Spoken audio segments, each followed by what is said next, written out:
નમસ્કાર વિદ્યાર્થી મિત્રો, આજે આપણે ધોરણ 12 માં ચેપ્ટર નંબર 11 બાયોટેકનોલોજીના સિદ્ધાંતો અને પ્રક્રિયાઓમાં બીજા લેક્ચર વિશે ચર્ચા કરીશું. ગઈકાલના લેક્ચરમાં આપણે બાયોટેકનોલોજીની પ્રસ્તાવના વિશે ચર્ચા કરી ગયા હતા. બાયોટેકનોલોજી એટલે શું, બરાબર, તેને જુદી જુદી રીતે વ્યાખ્યાયિત કરી ગયા હતા. કે સાદી બાયોટેકનોલોજીની પદ્ધતિઓ આપણે ઘરગથ્થુ ઉત્પાદનમાં તો કરીએ જ છીએ, જેમ કે દૂધમાંથી દહીં બનાવવાની પ્રક્રિયા, એવી જ રીતના વાઇન બનાવવાની પ્રક્રિયા જે ઔદ્યોગિક ક્ષેત્રે કરવામાં આવે છે, કે જેમાં સીધા જ સૂક્ષ્મજીવોનો ઉપયોગ કરીને તેની ઉત્પાદન મેળવવામાં આવે છે, બરાબર, જે બાયોટેકનોલોજીના સિદ્ધાંતને આધારિત જ છે.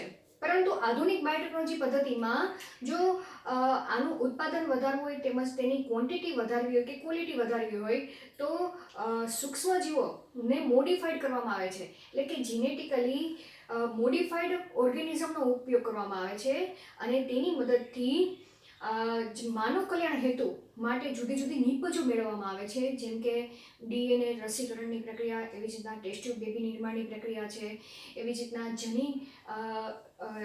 જનીન થેરાપી તરીકે પણ બાયોટેકનોલોજીનો ઉપયોગ કરવામાં આવે છે, બરાબર. તો આપણે આજે બાયોટેકનોલોજીના સિદ્ધાંતો વિશે ચર્ચા કરવા જઈએ તો કઈ બે તકનીકમાંથી આધુનિક બાયોટેકનોલોજીનો વિકાસ થયો, કઈ બે ટેકનોલોજીમાંથી આધુનિક બાયોટેકનોલોજીનો વિકાસ થયો, આ પ્રશ્ન પણ તમને પરીક્ષામાં પૂછી શકે, બરાબર. તો પહેલા તો આપણે તેના વિશે ચર્ચા કરી.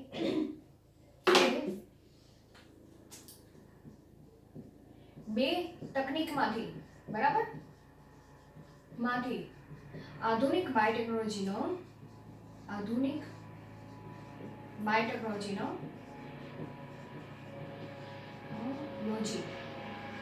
નો વિકાસ થયો, બરાબર, કે ઉદ્ભવ થયો. તમે લખી શકો, શું લખી શકો? ઉદ્ભવ થયો. કઈ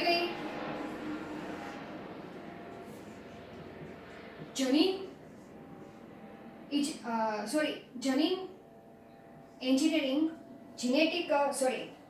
જનીન એન્જિનિયરિંગ,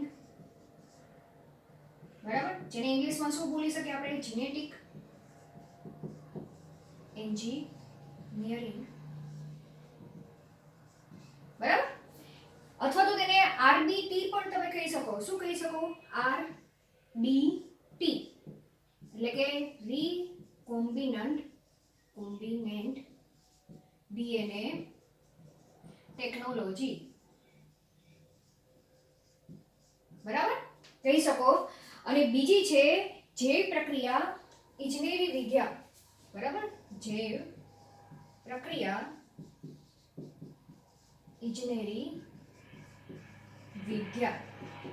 ખ્યાલ આવી ગયો? હવે આ ટેકનોલોજીમાં કે જીનેટિક એન્જિનિયરિંગ ટેકનોલોજીમાં શું કરવામાં આવે છે તેના વિશે આપણે ચર્ચા કરી. તો આ ટેકનોલોજીમાં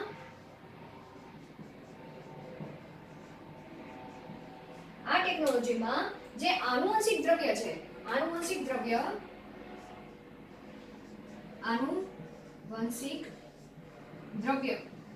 તરીકે શું આવેલું હોય છે? ડીએનએ અથવા તો આરએનએ હોય. એ તો આપણને ખબર જ છે કે મોસ્ટ પ્રોબેબલી 99% જે સજીવના કોષો છે તેની અંદર શું આવેલું હોય છે? આનુવંશિક દ્રવ્ય તરીકે ડીએનએ હોય છે. પરંતુ વાયરસ છે, પ્રાયોન્સ છે, કે તેની અંદર આનુવંશિક દ્રવ્ય તરીકે આરએનએ ની હાજરી જોવા મળે છે, બરાબર. તો આનુવંશિક દ્રવ્યમાં રાસાયણિક પરિવર્તન કરવામાં આવે છે. રાસાયણિક પરિવર્તન કરીને તેને શું કરવામાં આવે છે? યજમાનમાં સ્થળાંતર કરવામાં આવે છે. બરાબર, પોઈન્ટ યાદ રાખજો. અને જેને કારણે શું થાય છે? યજમાનમાં સ્થળાંતર કરવાથી જે યજમાન છે તે યજમાનના સ્વરૂપ પ્રકારમાં બાહ્ય સ્વરૂપ પ્રકારમાં, બરાબર, યાદ રાખજો, બાહ્ય સ્વરૂપ પ્રકાર કે જે તમે જોઈ શકો છો સ્વરૂપમાં પરિવર્તન આવે છે, બરાબર. તો આ ટેકનિકને જનીન એન્જિનિયરિંગ અથવા તો જીનેટિક એન્જિનિયરિંગ તરીકે ઓળખવામાં આવે છે, બરાબર. તો અહીંયા આખી જો પ્રોસેસને હું તમને એક ઉદાહરણ દ્વારા સમજાવવા માંગુ, જેમ કે ઇન્સ્યુલિનનું ઉદાહરણ જે આપણે આગળના લેક્ચરમાં જોઈ ગયા છીએ કે પહેલાંના સમયમાં પ્રાણીઓમાંથી ઇન્સ્યુલિન મેળવવામાં આવતું, જેને કારણે ઘણી બધી એલર્જીક સમસ્યાઓ જોવા મળતી હતી.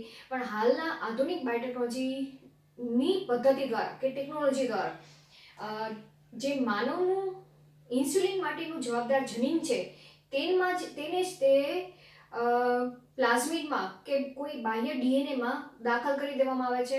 પછી તે વાહક ડીએનએને કોઈ યજમાનમાં નાખી દેવામાં આવે છે અને જેને કારણે એ યજમાનના સ્વરૂપ પ્રકારમાં ફેરફાર થશે. જે પ્રોટીન ઉત્પન્ન ન કરતું હતું ઇન્સ્યુલિન, તે હવે શું કરશે? ઇન્સ્યુલિન પ્રોટીન ઉત્પન્ન કરશે અને પછી તેમાંથી ઇન્સ્યુલિનનું આઇસોલેટ કરીને તેને ઇન્ડસ્ટ્રીયલ લેવલે તેને મોટા પાયે ઉછેર કરવામાં આવે છે અને પછી તેને બજાર ખાતે વેચાણમાં મૂકવામાં આવે છે. બરાબર? તો એને જ આપણે સમજવાનો પ્રયત્ન કરી કે ફોર એક્ઝામ્પલ તમારું આ ઇન્સ્યુલિનનું ડીએનએ છે. બરાબર? આ તમારું ડીએનએ છે. હવે આ ઇન્સ્યુલિનને ડીએનએને પહેલા તો કોઈ વાહકમાં નાખવામાં આવે છે. બરાબર? વાહક એટલે શું કે સીધું તમારું ઇન્સ્યુલિનનું જે જનીન છે એને તમે કોઈ ડાયરેક્ટ યજમાનની અંદર નાખી ન શકો.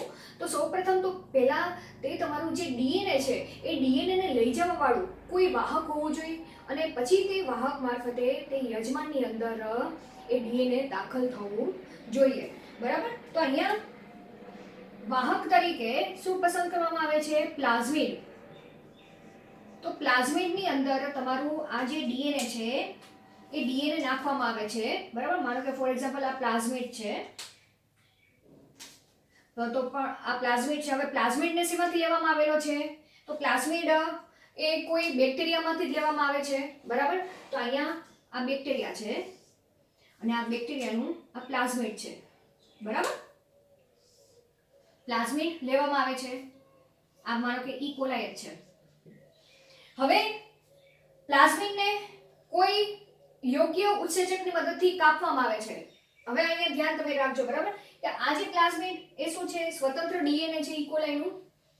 હવે તેનું જે ડીએનએ છે એ ડીએનએમાં પરિવર્તન આવશે. કઈ રીતે આવશે? કે અહીંયાથી આ ભાગને કે ડીએનએના કોઈ ચોક્કસ ભાગેથી યોગ્ય ઉત્સેચક, એ ઉત્સેચક તરીકે રેસ્ટ્રિક્શન એન્ડોન્યુક્લિયસનો ઉપયોગ કરવામાં આવે છે. બરાબર? કયા ઉત્સેચકનો? Restriction endonuclease.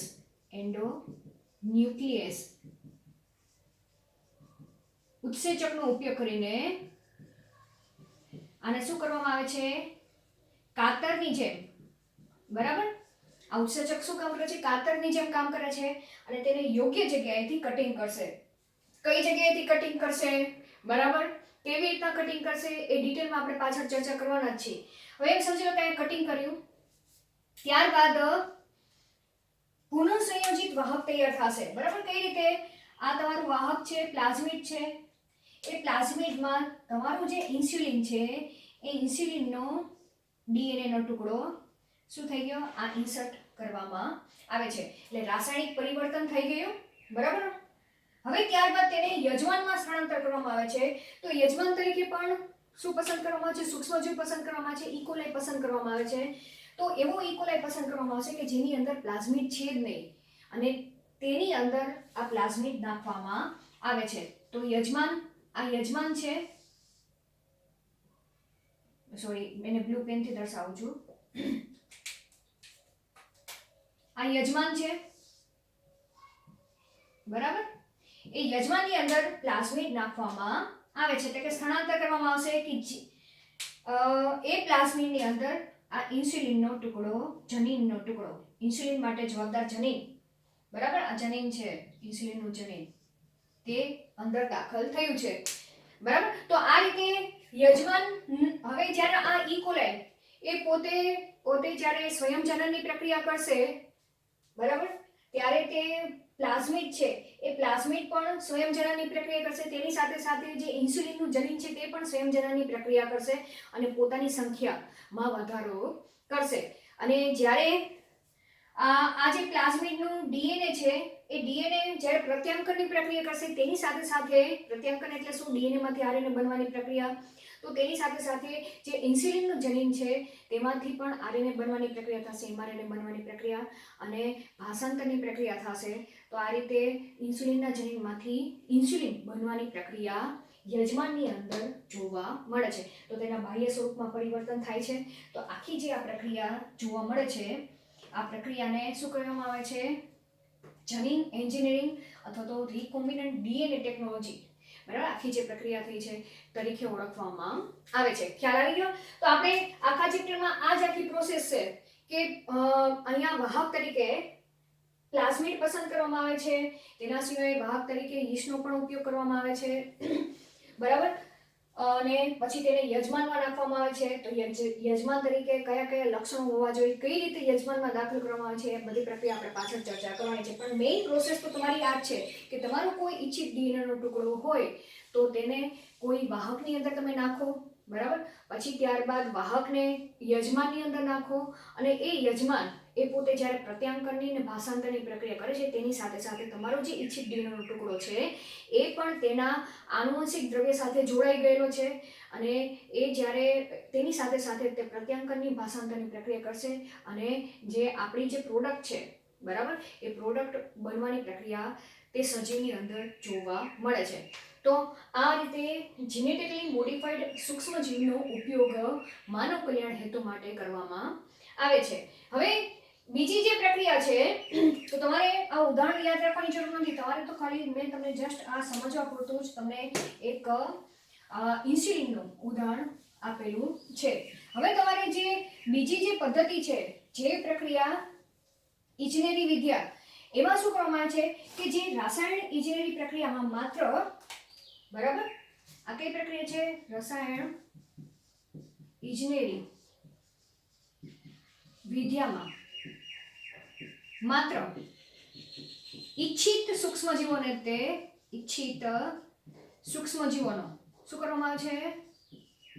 ઈચ્છિત સૂક્ષ્મજીવો અથવા તો સજીવોનો ઉછેર કરવામાં આવે છે, બરાબર, અથવા તો નો ઉછેર કરવામાં આવે છે. જંતુ રહિત, અહીંયા શબ્દ વાપરેલો છે, જંતુ રહિત ઉછેર કરવામાં આવે છે,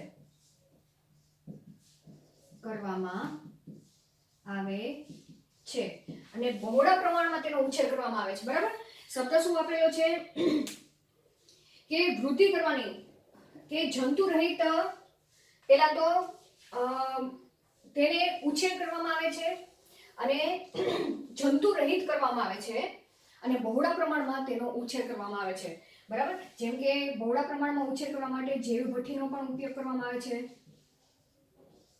ભઠ્ઠીનો ઉપયોગ કરીને તેની વધારે માત્રામાં તેની ક્વોન્ટિટી વધારવામાં આવે છે અને પછી તેને બજાર ખાતે વેચાણમાં મૂકવામાં આવે છે. તો અહીંયા તમે વૃદ્ધિ કરીને બાયોટેકનોલોજીકલ નિપજો જેવી કે કઈ કઈ પ્રોડક્ટ્સો મેળવવામાં આવે કે બાયોટેકનોલોજીકલ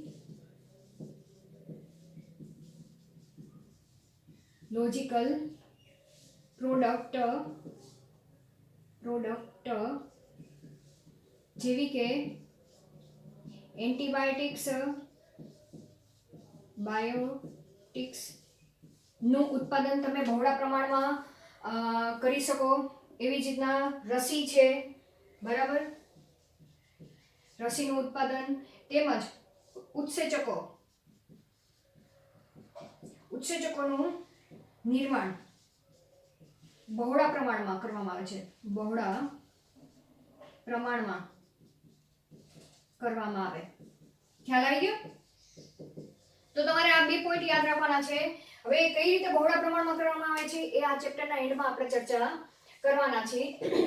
તો કઈ રીતે જંતુ રહિત તેનો ઉછેર કરવામાં આવે છે, બરાબર, એ આખી સમગ્ર પ્રક્રિયા આપણે ચર્ચા કરીશું. તો અહીંયા કઈ બે ટેકનિકમાંથી આધુનિક બાયોટેકનોલોજીનો ઉદ્ભવ થયો છે, બરાબર. તો તમારે શું યાદ રાખવાનું છે? જનીન એન્જિનિયરિંગ અને જૈવ પ્રક્રિયા ઇજનેરી વિદ્યા માંથી આધુનિક બાયોટેકનોલોજીનો ઉદ્ભવ થયો છે તેમ માનવામાં આવે છે. હવે આપણે જે બાયોટેકનોલોજીના સિદ્ધાંત છે તેને સંકલ્પનાત્મક તરીકે આપણે તેને ચર્ચા કરી. હવે જનીન ઇજનેરી વિદ્યાના સિદ્ધાંતોને સંકલ્પનાત્મક વિકાસને આધારે આપણે સમજવાનો પ્રયત્ન કરીશું. તો તેના ઉદાહરણ તરીકે આપણે સૌપ્રથમ અલિંગી પ્રજનન પદ્ધતિ અને લિંગી પ્રજનન પદ્ધતિ વિશે આપણે ચર્ચા કરવા જઈએ. લિંગી પ્રજનન પદ્ધતિને આધારે સમજવા જઈએ તો તમને ખબર જ છે કે અલિંગી પ્રજનન અને લિંગી પ્રજનન પદ્ધતિ શું છે. જેમ કે અલિંગી પ્રજનન પદ્ધતિમાં એક જ પિતૃમાંથી સંતતિના નિર્માણની પ્રક્રિયા થાય, બરાબર, એ તમને ખ્યાલ જ છે. એક જ પિતૃમાંથી સંતતિ બને. આબેહૂબ પિતૃ જેવી જ સંતતિ બને, બરાબર, એ તો તમને ખ્યાલ જ છે. એટલે કે પેઢી દર પેઢી આનુવંશિકતા જે આનુવંશિક માહિતી છે તે શું રહે છે, જળવાઈ રહે છે. આનો મતલબ શું કહેવા માંગે છે, બરાબર, શું કહેવા માંગે છે કે પેઢી દર પેઢી આનુવંશિક માહિતી જળવાઈ રહે છે. શેમાં? અલિંગી પ્રજનન પદ્ધતિમાં. કારણ કે અહીં કોઈ જન્યુ જ બનતા નથી અને જે એક જ પિતૃમાંથી સંતતિ નિર્માણની પ્રક્રિયા થાય છે, એટલે ઉત્પન્ન થનારી સંતતિ આબેહૂબ કેવી હોય છે, પિતૃ જેવી જ હોય છે. જ્યારે લિંગી પ્રજનન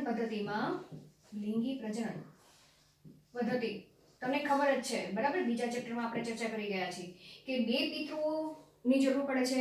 જેમ કે મનુષ્યની લિંગી પ્રજનન પદ્ધતિની વાત કરી તો અંડકોષ અને શુક્રકોષની જરૂર પડે છે.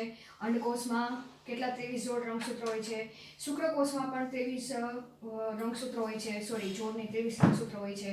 અને તે જ્યારે ફલનની પ્રક્રિયા કરે છે ત્યારે જે ફલિતાંડ બને છે એ ફલિતાંડમાં 46 રંગસૂત્રની હાજરી જોવા મળે છે, બરાબર.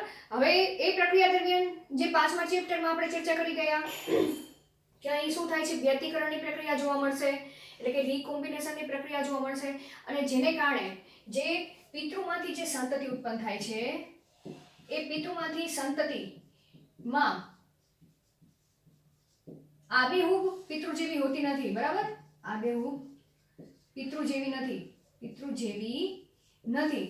ભલે આનુવંશિક માહિતીનું સ્થળાંતર તો થાય છે પણ બધી આનુવંશિક માહિતીનું સ્થળાંતર જોવા નથી મળતું. અને જે સંતતિ ઉત્પન્ન થાય છે તેની અંદર જુદાપણું પણ જોવા મળે છે કે જે પિતૃઓમાં લક્ષણો જોવા હોતા નથી. એટલે શું જોવા મળે છે? ભિન્નતા પણ જોવા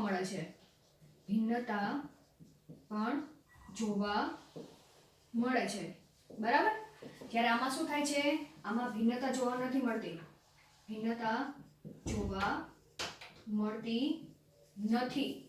બરાબર. તો બંને વચ્ચે એટલો ખ્યાલ છે.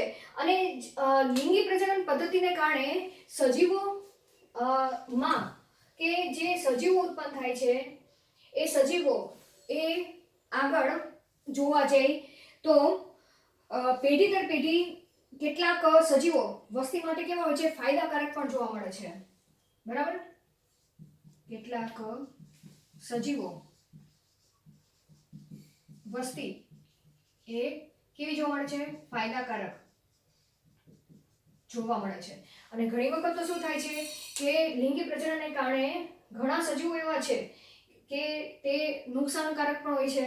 તો અહીંયા આપણે એક ઉદાહરણ ચર્ચા કરીએ. હવે માનો કે તમારે ફોર એક્ઝામ્પલ કોઈ ફૂલ છે, એ ફૂલને તમારે ઉગાડવું હોય, બરાબર, કે એક જ પ્રકારનું તમારે ફૂલ, માનો કે જાસૂદનું ફૂલ છે તો એક જ પ્રકારની જાતિ એ તમને વર્ષો સુધી મળી રહે, તો તમે તેને શું કરશો કે તેની અંદર અલિંગી પ્રજનનની પ્રક્રિયા કરાવશો કે તેને કલમની પ્રક્રિયા કરાવો અને પછી જમીનમાં ઉગાડી દો. તો એનાથી એ જાસૂદનું ફૂલ ધરાવતું છોડ એ પેઢી દર પેઢી એક જ પ્રકારનું પુષ્પ સર્જનની પ્રક્રિયા કરશે. પણ જો તેની અંદર વેરિએશન લાવવું હોય તો તમે તેની અંદર શું કરશો, લિંગી પ્રજનનની પ્રક્રિયા કરાવશો, કૃત્રિમ લિંગી પ્રજનનની પ્રક્રિયા, બરાબર, કે એક પુષ્પની પરાગરજ તમે બીજા પુષ્પની પરાગરજમાં છંટકાવ કરશો, બરાબર. અને કઈ પદ્ધતિ? કૃત્રિમ સંકરણ, તમને ખબર જ છે, ઇમેસ્ક્યુલેશનની પ્રક્રિયા, કોથળી ચડાવવાની પ્રક્રિયા કરશો અને તમે એ રીતે જુદાપણું ધરાવતા જાસૂદનું ફૂલ તમે મેળવી શકશો. હવે તેની એ જ રીતે જો આપણે બીજી પદ્ધતિ વિશે પણ ચર્ચા કરી, જેમ કે આધુનિક જે સંકરણની પદ્ધતિ છે, બરાબર, સંવર્ધનની પદ્ધતિ, પરંપરાગત સંવર્ધનની પદ્ધતિ જે વનસ્પતિમાં તેમજ પ્રાણીઓમાં કરવામાં આવે છે, બરાબર. આ સંવર્ધનની પદ્ધતિઓ એ આપણે આગળના લેક્ચરમાં ચર્ચા કરી, આગળના ચેપ્ટરોમાં ચર્ચા કરી ગયા છીએ કે જુદી જુદી સંવર્ધનની પદ્ધતિ હોય છે, જેમ કે અંતઃસંવર્ધનની પદ્ધતિ છે. તો વારંવાર તમે પ્રાણીની અંદર અંતઃસંવર્ધનની પદ્ધતિ અપનાવો, બરાબર, તો શું થશે, તમને ઈચ્છિત જનીનની સાથે સાથે ઈચ્છિત લક્ષણો તો તમને મળશે. તેની સાથે પ્રાણીઓની અંદર અનિચ્છિત લક્ષણો આવવાની સંભાવના કેવી જોવા મળે છે, સંભાવના બોલી છે, બરાબર, સંભાવના પણ જોવા મળે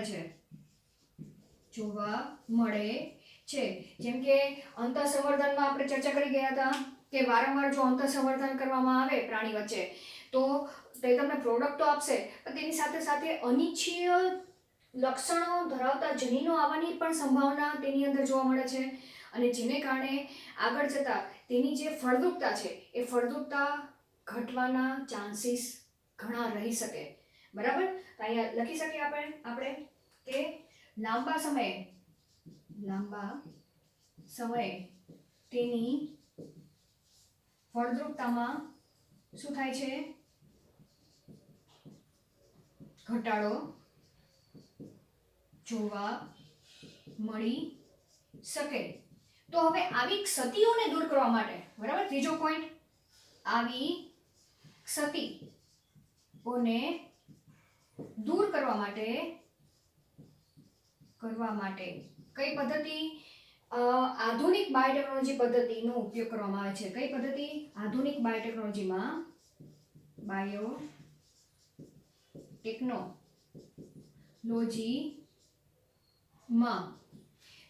પુનઃસંયોજિત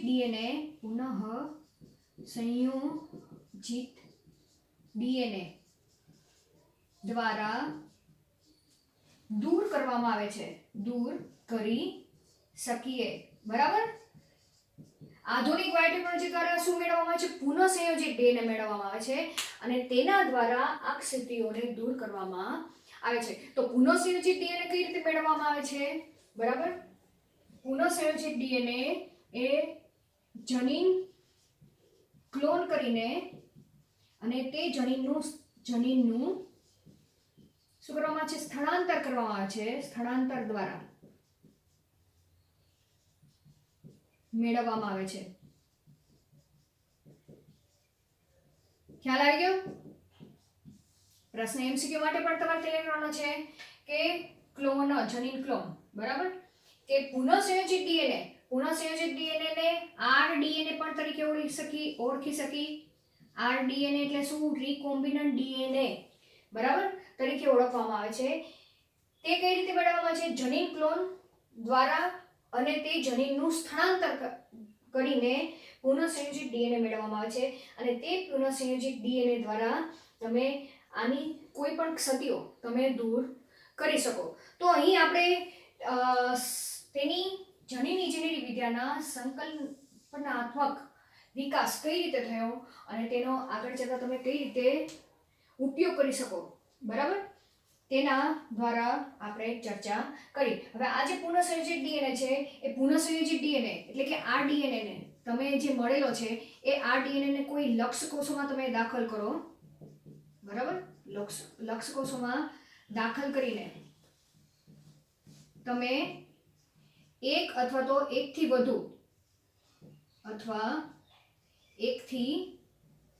વધુ ઈચ્છિત જનીન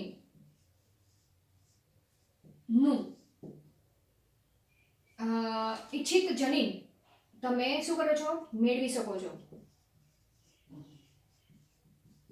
તો આ રીતે હવે કઈ રીતે એ આપણે આગળ ચર્ચા કરી ગયા. ઇન્સ્યુલિનના ટોપિકમાં જ આપણે ચર્ચા કરી ગયા કે માનો કે ફોર એક્ઝામ્પલ ઇન્સ્યુલિન છે, તો ઇન્સ્યુલિનનું જનીન પહેલાં તો તમે કોઈ વાહકની અંદર નાખો છો, વાહક તરીકે પ્લાઝમિડમાં નાખ્યું, બરાબર, પછી તે વાહકને અંદર તમે તમારું ઈચ્છિત ડીએનએ એટલે કે ઇન્સ્યુલિનનું ડીએનએ છે તે તમે અંદર નાખી દીધું, તો એ જે તૈયાર થયું છે વાહક પ્લસ તમારું ઈચ્છિત ડીએનએ એ શું થયું, પુનઃસંયોજિત ડીએનએ તૈયાર થઈ ગયું, બરાબર.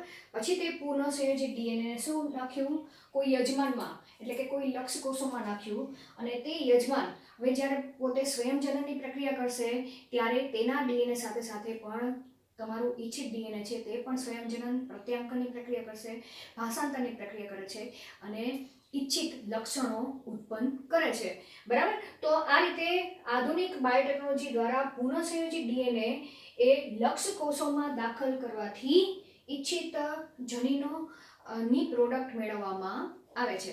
તો આ રીતે આપણે તેની સંકલ્પના વિશે ચર્ચા કરી. હવે વાત આવી કે જે આ ડીએનએ છે એ વાહકની અંદર ગમે ત્યાં જોઈન્ટ થઈ જાય છે, બરાબર. કઈ જગ્યાએ જોઈન્ટ થાય છે, કઈ રીતે તેને જોડવામાં આવે છે, બરાબર. તેના વિશે આપણે નેક્સ્ટ લેક્ચરમાં ચર્ચા કરીશું. Thank you.